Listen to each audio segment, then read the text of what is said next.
Hello, and thank you for joining us for Sourcing Trends and Challenges in 2023, highlights from USFIA's annual benchmarking study with Dr. Sheng Liu. My name is Stephanie Gosens, the Senior Director of Communications at USFIA, and I have just a few housekeeping items before we get started with today's program. Please note that questions can be submitted at any time during the live program. As you can see on this slide, simply click on the question header on your webinar control panel, type your text into the box, and hit send. Our presenter will address as many questions as possible at the end of the program. If for some reason we experience a technical difficulty and lose audio, please refer to the chat box for further instructions. As a reminder, all registered participants will receive an email tomorrow with a copy of the slide deck, a recording of the webinar, and a copy of the benchmarking survey. Today, Dr. Sheng Liu will walk us through the 2023 benchmarking results, but first, I'd like to turn things over to USFIA President Julia Hughes. Thanks for joining us today. This is the 10th benchmarking survey that looks at the outlook and issues facing fashion industry sourcing executives, and we're really pleased to share some of those highlights with you today. From our perspective here in DC, there are a few issues that stand out, and I just want to briefly highlight.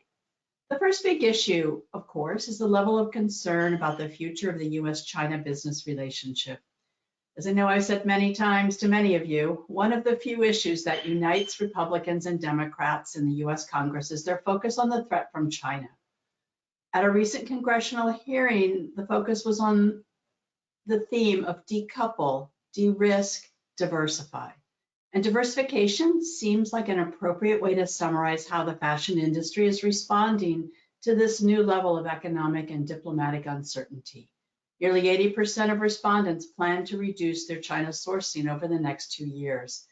And while not just a China issue, in 2023, concerns about forced labor allegations and potential risks in the fashion supply chain rank as the second most serious business concern. So that's a top priority for us. In the meantime, there's a clear impact on sourcing in China and Asia, and we see this very clearly in the survey this year, with brands and retailers sharing their desire to increase sourcing from other destinations, particularly in the Western Hemisphere and from our free trade agreement partners, and also look for what are immediate new sourcing opportunities. And finally, and one finding that I find really positive is a clear commitment to increase sourcing of apparel made from recycled and other sustainable textile fibers. This year, the top recommendation for a trade policy initiative is to reduce or eliminate tariffs on imports of sustainable and recycled textile and apparel products. This combines with the expectation that companies will be hiring more staff with expertise in sustainability and compliance. So we expect this will be a continuing trend. So now let's hear from Dr. Sheng Liu, who analyzed the survey results and will share with us the results today. Thank you again for joining us. Thank you so much, Julie, and thank you for joining us. It's truly my great pleasure to work with US Fashion Industry Association for this annual benchmarking survey. This is truly one of my most favorite and also exciting study of the year. So as always, I'd like to thank all the companies that participated in this study. So this year, we were fortunate to have 30 leading US fashion companies join us. And as you can see on the slide, the vast majority of the respondents are with more than 1,000 employees, meaning they're very influential players. And our respondents also have a very balanced representation of various business types in the fashion industry, from brands, retailers, to wholesalers and distributors. And as usual, we want this report to be objective and informative. So we tried to tackle 3 major kind of issues of great interest to the readers. Things like, companies' view on the industry, business environment, their latest and also evolving sourcing strategies, and also companies' view on trade policy or the economic and business impact of trade policy on fashion companies' sourcing strategies. Next slide, please. So I'm not going to read the report, so no worry. Instead, I'm going to highlight some of the key findings of this year, and also maybe adding something like a personal reflection, which cannot be added in words to the report.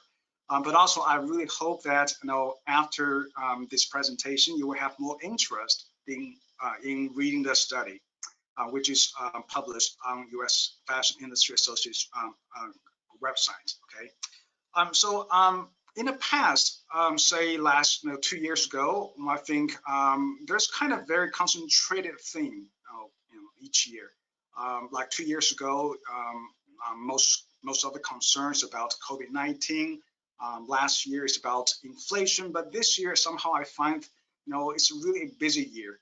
There are a lot of things companies kind of played, ranging from the economic outlook, uncertainty, inflation, forced labor concern, or how to reduce from China or deal with decoupling. And then companies are also thinking about how to finding new sourcing destinations, especially by leveraging nearshoring from the Western Hemisphere. And then some exciting thing like how to leveraging sourcing clothing made from recycled materials. So truly, it's a very busy year in 2023. Next slide, please. So we first asked respondents to identify their top 5 business challenges. And here I put these challenges, the top 5 challenges, into 2 major categories. One is the economy, things like inflation and uncertainty. Okay. And then the second major kind of challenge is about forced labor, how to find China's alternative and also compliance cost, or how to ensure that sourcing and supply chain fully meet the legal requirements. Next slide, please. So let's take a look, take some detailed look at the data. So on this graph, I created the latest pattern of US apparel imports in value and in quantity, monthly data, seasonally adjusted, okay, because I'm an economist. So what to read from this, from the graph? 2 things. One is, it's kind of, encouraging that in most recent months, trade volume and trade value started to pick up. So we know earlier this year, U.S. apparel imports dropped significantly from last year, but starting from April, things start to improve. That being said, the second point is somehow I still feel a lot of uncertainty about what to expect next, because it's kind of the trade patterns is far from stable yet. This can be echoed by the data on the next slide. Yeah, so we know how much companies will import depends on how much consumers will purchase. And when consumers decide whether to purchase clothing or not, it's not simply based on how much they currently earn, but how much they think they can earn in the future. That is their financial outlook. So this is what this red line tries to measure, consumers' confidence index.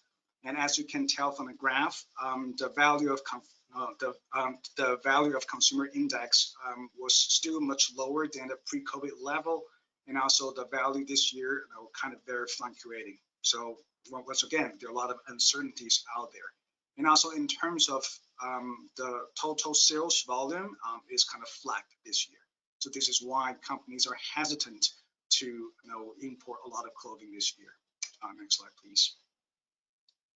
Yeah, so highly consistent with these macro trade statistics. So when we ask respondents about their perceived or their expected sourcing value or volume this year, you can see nearly half expect no growth. And this result is very different from last year.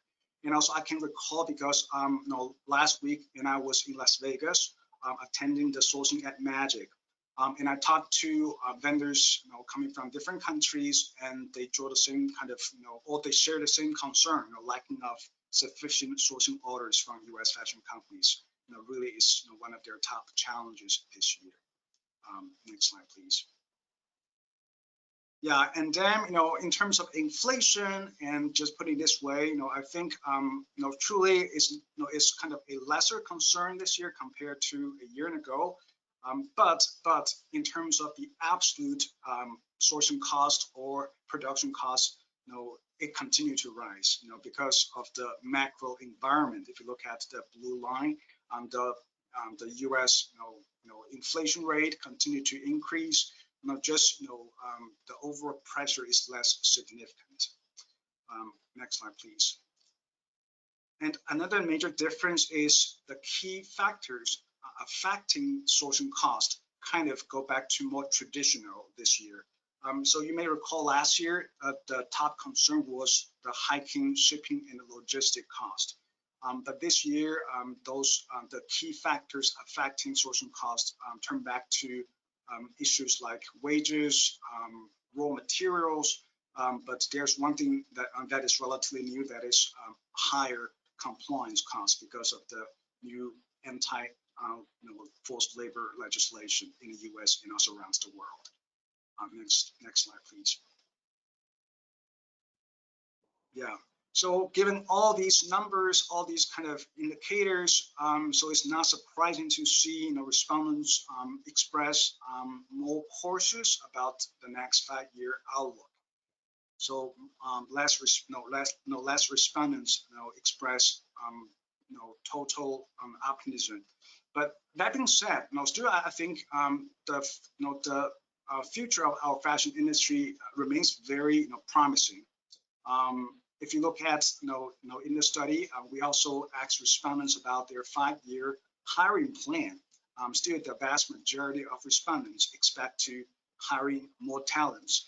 And also these talents are not for kind of relatively traditional roles like buying or business management, but rather in some exciting new areas like compliance, sustainability, and data scientists. So you can tell that our industry is also changing the way it operates, and also changing the kind of products they offer to the market.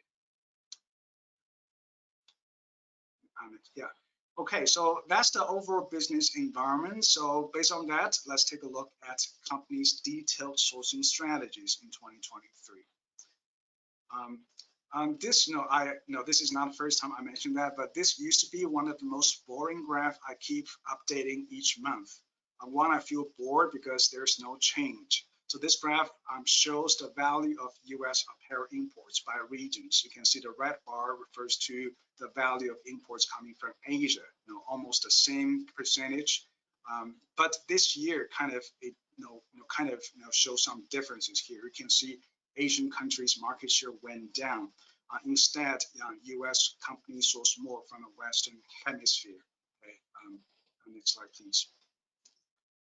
And very consistent with the macro data.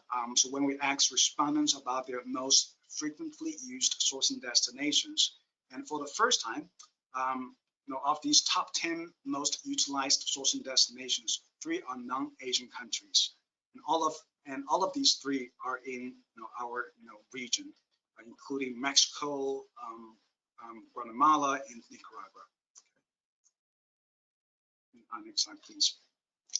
Okay, and we further asked respondents about their detailed sourcing, portfolio. You may recall, if you had a chance to read our reports in the past, you may recall, we usually refers to the sourcing model like China plus Vietnam plus many, or China plus many. But this year, I kind of feel we no longer can use that term. Why? Because in most cases, truly it's the first time, in most cases, China was no longer the largest source of imports for U.S. fashion companies. And instead, companies sometimes source the most from Vietnam, and then sometimes source the most from Bangladesh, or they equally distribute their sourcing value or volume among several Asian countries. So there are different business models, just they no longer treat China as their largest source of imports. And then in addition to sourcing from China, in addition to sourcing from Asia, fashion companies also source from the rest of the world, from the Western Hemisphere to Europe to to the GOA members. So it's kind of, a dual track balancing sourcing from Asia and the rest of the world. Okay. Next slide, please. And another very, notable kind of trend this year is nearshoring is coming back, or we have more confidence to see, see that trend from the data side. For example, this year, one is more respondents, they report sourcing from CAFTA members, members of the Central America Free Trade Agreement area. Okay? And also companies report placing more sourcing value or sourcing quantity with CAFTA members. So both are very encouraging. Next slide, please. Yeah. And further, to understand the trend, we further go deep into the competitiveness of major sourcing destinations. So once again, on this graph, one of the popular and also a little bit kind of, gotta say, may cause some nervous among some vendors, but truly it's a very informative and useful way to look at the latest sourcing trend. So we asked respondents to evaluate the competitiveness of major sourcing destinations based on 5 core sourcing criteria, factors like sourcing cost, speed to market, flexibility and agility, and compliance risk. Just to highlight 2 things. One is, as in the past, no supplier is perfect. You can see, sourcing, these days is not just about sourcing cost. Even though cost is important, but companies have to strike a balance of a lot of sourcing factors, and they have to make a trade-off. And the second, very interesting, and you may already see this from the news or from the data, China and Vietnam, they lost a lot of market share this year. Okay? But very interesting, if you look at these results, kind of in terms of these business factors, things like sourcing cost, flexibility, agility, made in China, made in Vietnam remains very competitive. Okay, so the problem is not just about their business kind of business competitiveness, but I think the real problem is those non-business factors, especially very high compliance costs related to labor and environment. Next slide, please. Yeah, so this is the perfect time to talk about UFLPA. So we know this legislation entered into force last year, and CBP did release their dashboard, but still the data is very aggregated. So we asked our respondents to provide more detailed data to see what kind of products were affected by the UFLPA enforcement. 2 things to take away. One is consistent with the macro CBP data, kind of UFLPA targets a wide range of products. So we have cotton apparel got targeted, but also non-apparel home textile products also were detained by CBP. And also, it's not just imports from China got affected by UFLPA, but also those imports from the rest of Asia. Although some companies report their detained shipments were eventually released by CBP, but also the opposite case is also may happen as well. Next slide, please. Yeah. So when we're talking about the impact of UFLPA on sourcing, these are some of the key trends. It's not surprising to see companies, they reduce sourcing from China because of the implementation of this law, but also this year, more respondents say they intentionally try to reduce sourcing from the rest of Asia, because of this new law. The reason is, because of the regional economic integration. Say, apparel made in Vietnam, made in a lot of Asian countries, they still heavily use textile raw materials from China. So that's why their products are also the target of CBP's enforcement. Okay, and related companies also intentionally, or they are more actively exploring new sourcing destinations outside Asia. So these are the major impacts of this new law on sourcing. Next slide, please. Yeah, and also here just to add, so this graph is based on my most recent study looking at the world trade, the world textile and apparel trade based on the data from the World Trade Organization and United Nations.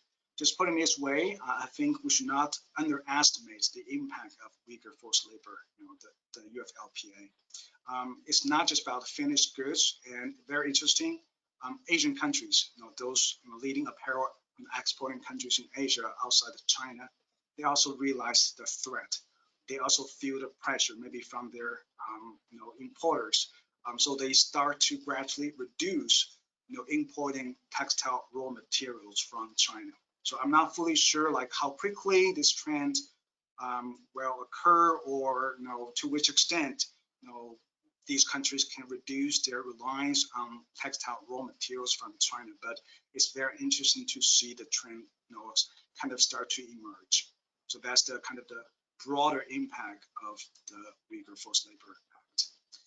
Yeah, next slide, please. Yeah, and additionally, we asked respondents about their sourcing plan over the next 2 years. So even though the font is very small, but you can definitely tell what the red bar refers to. It refers to China. So because of the concerns about forced labor in the supply chain, and also very importantly, the deteriorating U.S.-China relationship, which really concerns companies, geopolitics. So this year we see a kind of a very strong sentiment to reduce China exposure further. Next slide, please. Yeah, and while you're reducing sourcing from China, you have to find China's alternative. So Asia is one of them, but also a lot of interest this year is this hemisphere. Okay, how to expand nearshoring, especially members of CAFTA-DR. So these are the comments from our respondents.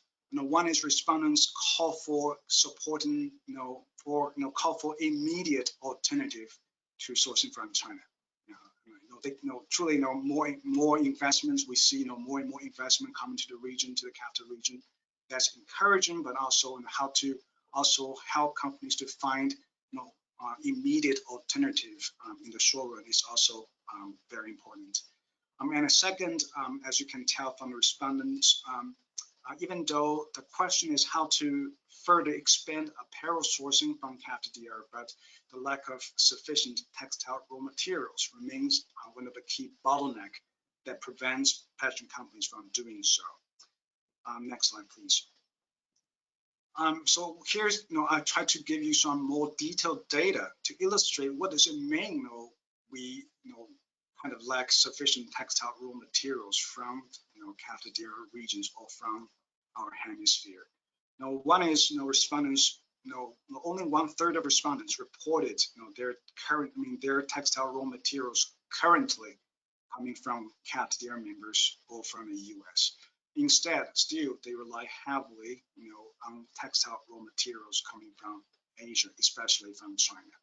The reason is, textile manufacturing is very different from apparel. So apparel is labor intensive, but textile manufacturing requires a lot of technology and a lot of capital. And I recently looked at the textile industry in Vietnam. It grows very fast. Vietnam currently is already the 6th largest textile exporter in the world. But if you go detail, you just see that a lot of textiles made by Vietnam is or cannot reach the quality expectation for export purposes. So Vietnam even, they have started to build their textile industry for decades, but they still have to rely heavily on imports. And I think the same trend can apply to CAFTA-DR members. Yeah, next slide, please. Yeah, and also I recently took a look at about 16,000 actual products, very detailed actual products available in the US market, and try to see the differences in fiber content. So about half of these products came from CAFTA-DR members, and the rest came from Asia. And as you can tell, in terms of these products we imported from CAFTA-DR, many contain, cotton, contain polyester. So these two fiber types are not a bigger problem, but this region, the Cappadocia region, really do not have a lot of products to offer. If we need to make these products in wool, in spandex, in nylon, in linen, those more kind of specialized fiber content. So lack of the diversity of fiber types is also one aspect to understand why this region still lacks of sufficient textile raw material. Next slide, please. Yeah, and this is another recent study, using the same approach, just including even more recent data, from June 2022 to June 2023. So I tried to see how many products are available in the market, sourcing from Asia versus sourcing from Cappadocia. So you can first take a look at the bar on the left. So about 50,000 products are coming from 6 Asian countries next to China. That's a lot. And then I cut Vietnam, cut Bangladesh, because they're kind of the 2 very large ones. But even just in terms of the 4 Asian countries, India, Indonesia, Cambodia, and Sri Lanka, still they can offer more than 34,000 different products. But if you look at Cappadocia, only 1/10 of those products Asian countries can offer. So the results once again reminds us, in terms of the variety of kinds of products we can import from Cappadocia, still very lacking behind what Asian countries can offer. Next slide, please. And even when you look at in detail what kind of products are available in the market, so kind of give more detailed look at what products were covered in the previous graph. So you can see those imported from Cappadocia, vast majority of them are t-shirt. They're not even tops, just t-shirt. Instead, much fewer products we can source. Much fewer outerwear, dresses we can import from Cappadocia members. And the reason is, once again, lack of sufficient different kinds of fabrics, different kinds of textile raw materials. So I hope these data can showcase the importance of strengthening textile raw material supply to the region. Therefore, more different kinds of products can be made in the region, and also the region can play a bigger role as a leading sourcing destination for U.S. fashion brands and retailers. Yeah, next slide, please. Okay, last but not least, one very exciting aspect of U.S. fashion company sourcing trend this year is, how to leverage sourcing to achieve company's overall sustainability goal. So one way to do that is to sourcing more clothing made from sustainable or recycled textile raw material. So personally, I'm very encouraged to see, more than half of the respondents already placed quite a few of their sourcing orders for such products.